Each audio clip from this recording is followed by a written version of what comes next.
Welcome to waves media Telugu.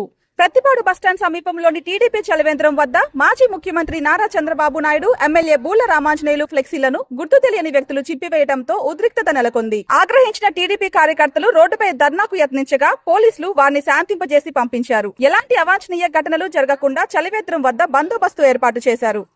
Scene చేయగలుగుతాడా?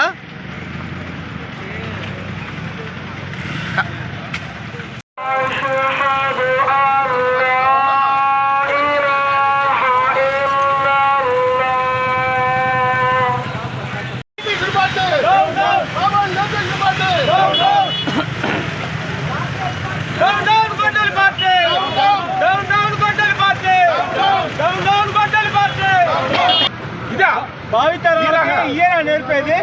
ఈ YCP గొడ్డల party భావితరాలకి ఇయ్యేనా నేర్పేది? ఈ సంస్కృతి నేర్పేది? ఇదే తీవ్రంగా ఖండిస్తున్నాము. సాయంత్రం లోపు వాళ్ళని అరెస్ట్ చేయాలి. అరెస్ట్ చేసి మాకు చూపిస్తాం.